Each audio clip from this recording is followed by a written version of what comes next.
আসসালামু আলাইকুম রহমতুল্লাহি আবরাকাতুহু।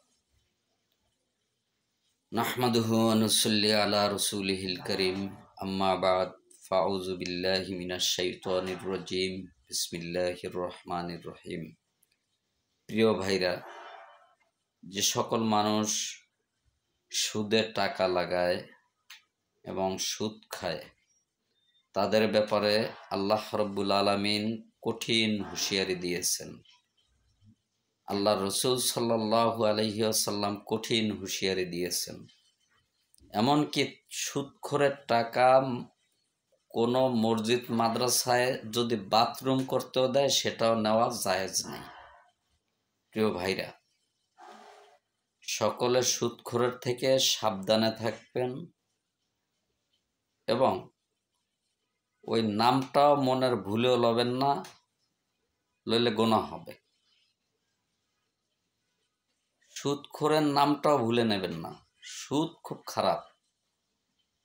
আল্লাহ রসুল সাল্লাল্লাহু আলাইহি ওয়াসাল্লাম বলেছেন, যে ব্যক্তি সুদ খায় সে যেন তার মায়ের সঙ্গে জেনা করে।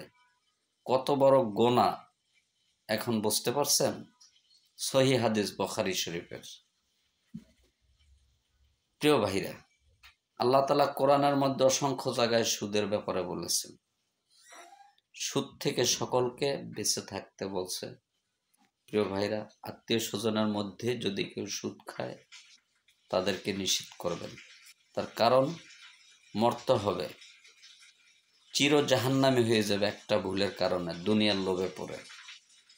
দুনিয়ার লোভ থেকে ফিরে আসার জন্য দাওয়াত দেবেন এবং কোনো বয়স্ক লোক, কোনো মুরব্বী তার ছেলে সন্তানও যদি এগুলো করে তার সাথে আপনারা সম্পর্ক ছিন্ন করে দেবেন। প্রয়োজনে আপনার ওই সন্তানকে ত্যায্য করে দেবেন যে তুমি সুদ খাও, সুদ খা, তোমার মায়ের সাথে জেনা করা সমান গোনা, এটা কখনো করবা না, এটা করা যাবে না, ছেড়ে দাও, তাহলে তোমার পরিচয় দেব, তুমি আমার সন্তান। আর যদি সুদ খাওয়া ছেড়ে না দাও তাহলে আমি তোমার সাথে নাই, তুমি আমার সন্তান না, গেট আউট। প্রিয় ভাইরা, পারবেন না বলতে? বলে দেবেন। দুনিয়ায় শান্তির জন্য সন্তানকে আঁকড়াই ধরবেন, পরকালে যে আপনার সন্তানের কারণে আপনি জাহান্নামী হবেন, এটা কি আপনি জানেন? জানেন না, আপনি চির জাহান্নামী হবেন।